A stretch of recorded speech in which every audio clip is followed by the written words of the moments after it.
everybody, Bridget Lynn Dolgoff, Conch of Economics and Urban Farm Project.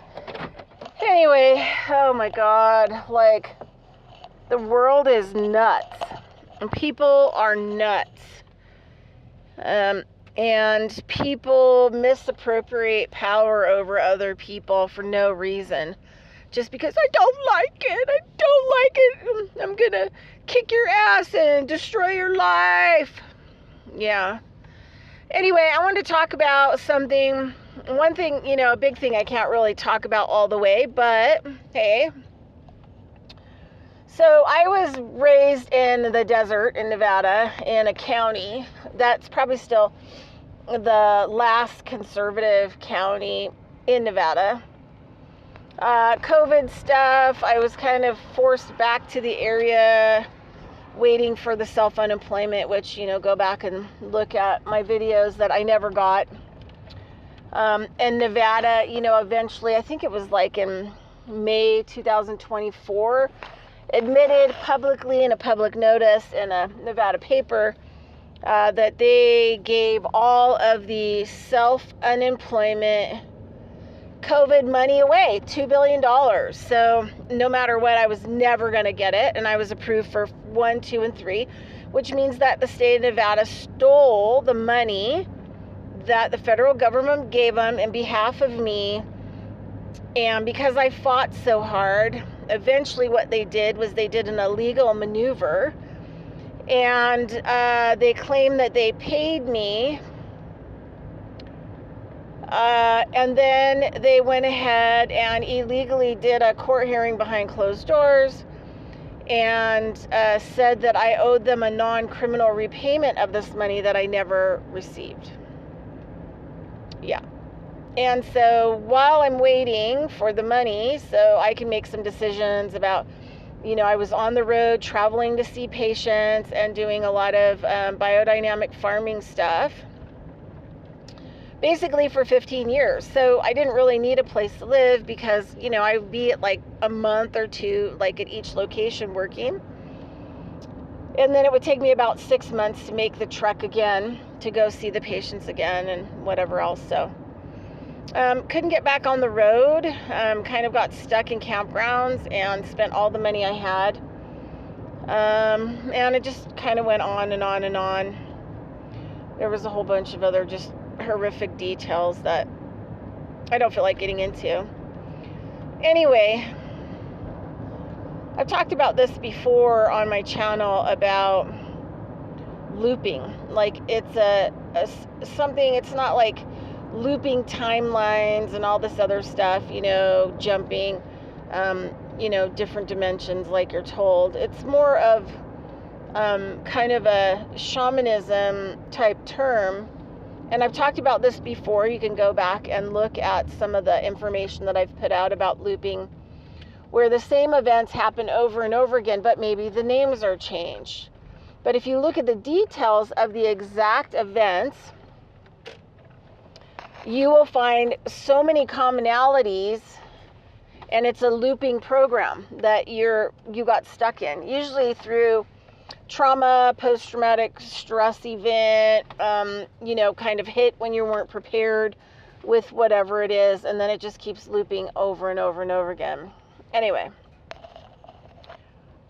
currently I'm dealing with a loop that happened when I was 16 years old. So I have been sent basically back to the same county that I was raised in. And when I was 16 years old in this state, marijuana was totally against the law. Okay. Even a seed could land you like 25 years in prison. Talk about overreach, right? So on homecoming day, when I was 16, me and another girl who were, nominees for homecoming, which we were like sophomores, I believe, and another person who I won't mention, were smoking some weed on the canal. We're, I used to hunt with some of my big bros from, this place. And we got caught by a cop who was off duty. he was hunting. He had his rifle and all this other stuff. And everything that this guy did was 100% illegal and totally against the law. 100%. Right? I'm just going to roll this down while I talk. Okay, so he asked us to get in the back seat. He had the one person involved actually drive her car. We're like in high school. We're like sophomores and juniors. We're higher than hell. And we really can't make sense of everything that's going on. And he got into the passenger seat and made her drive us to the substation to be booked. And we got booked, and our parents had to come, and obviously I missed homecoming. Well, I actually made it at the last minute because my dad just, wanted me to always finish things, and he realized, I think, that what they did to me was totally immoral, unethical, a breach of their, duty and oath in office. And, they committed a crime by having us drive him to the substation, so this is overusage of power to intimidate kids totally under the influence that shouldn't have been driving in, probably him to the substation. Anyway, it was pretty crazy. And I ended up having to be on probation with one of the meanest probation officers, the most mentally and emotionally abusive. He was so awful that for no reason, he decided to do a 2:00 in the morning a search on my house, scaring the hell out of my parents and my little sister, and ousting us out of the house so he could search my room and, question my parents. And it just escalated into a situation where my parents were kind of barely holding on to their relationship anyway. And it just kind of split them in a way. So I was forced, as soon as I turned 16, to move into town. And that's when I started kind of living on my own, because I had to get out of the county jurisdiction so that the TPO, or not the TPO, but the probation, was like a release if I stayed out of the county for, the period of whatever it was, right? So that's what I did. Never have been so unbelievably terrified in my entire life. It was the final blow to drive my parents to separate. So my sister was living with some other people because it just totally blew the whole household and everything just totally apart. It was just, it was just like a big shrapnel bomb that took out everyone, collateral damage across the board. It made my parents give away our dog, who we just totally loved. And just there was just so many things that actually happened that I look back and I think, these people are just such criminals. It's just criminal activity because of, power tripping, and they can because they have a badge and a gun. And I'm not saying all law enforcement is bad, but I'm just saying there's some massive, serious corruption. And this is why, the Epstein files are not really being dealt with properly. Nothing is really, being dealt with properly. So, anyway, because I left the safety of a household and I was out on my own, and I had no idea about the real world. I was just forced out there, had to learn how to get a place to live, full-time job, was going to night school, had to get a bank account, had to manage money. There were just a lot of things that had to happen. I ended up getting human trafficked. Yes. And I'm not going to go into that. Human sex trafficked from age 16 to 18, and I had no idea what was going on. Okay. And this is from the choices that this particular county made in Nevada and law enforcement made, and all of it that was involved. Okay. Currently, I'm living in that county now. I ended up not in the same town, but in another town in the county. And I realized, it dawned on me last night, that everything that I'm going through right now is kind of a similar, and I think everything that I learned how to do in common law, studying under judges and common law court U.S. Marshals, and all of the education classes that I've taken in common law, not only to protect my patients against medical malpractice and everything else, but also is to help me not to be, damaged goods ever again because someone cannot uphold their oath of office, right? They're like making their own choices outside of the law, but not being held accountable, right? And so I try to work within the Admiralty Maritime law system that exists. But I do try to, work in that first so that maybe the judges and the cops and everybody will see I'm giving them a chance to realize, like, you are going to operate into a side of law and you're going to dig yourself a hole that you're probably not going to like. That is going to show how corrupt you are and how far you're operating outside of your law. So I do everything I possibly can to protect them against themselves as I'm diving into the tranche of defending myself legally. And the tranche of documents that keeps on coming down get pretty heavy. But the first ones that I put out, I try to really explain what's going on, really give them a moment to think about things, what they need to represent, who they're representing, what their choices are going to be to uphold the law or not uphold the law. And I do it in a totally non-threatening way. The last tranche of documents, I said, look, you guys have brought me into a contract that I did not, that I had to sign under duress. And I, now I'm in contract with you guys. I'm in contract with the county, the state, the judge, this other person, the sheriff's department. And I said all the other unnamed people that I'm in this contract with based on, law.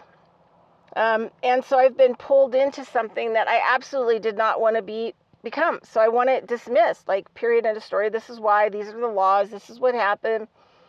And then I, added terms and conditions, what I want out of the situation if in fact the law is found to have been broken by the person that filed it against me.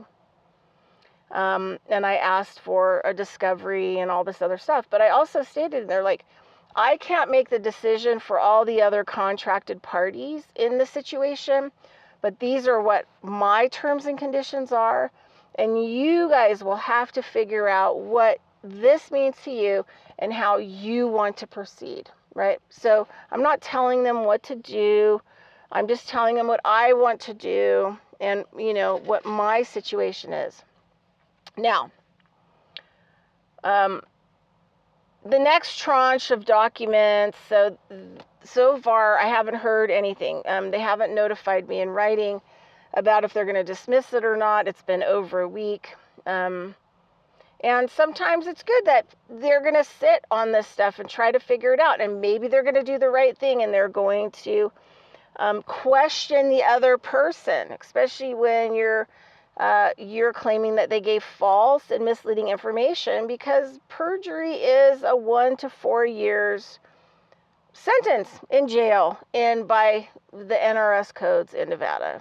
So it can be like a really serious thing. So be good if they think it through, and then we'll see if they're going to dismiss it. So what's going to happen is I'm going to work on the next tranche of documents just so that I have them ready, because I have it in my mind, and it's going to be a little bit more intense for them to get through and or deal with, because now comes the UCC law.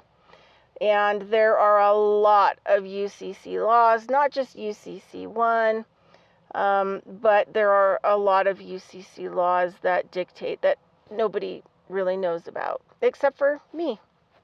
And that I use them regularly, for people trying to collect things that don't belong to them, for whatever else, right?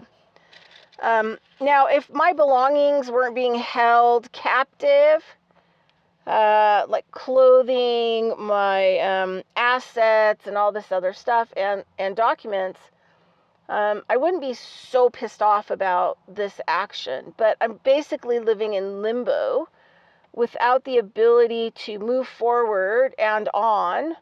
And also my medicines, everything that I make money off of, my tools that I use medically and for treatment, just everything. It's all being held captive.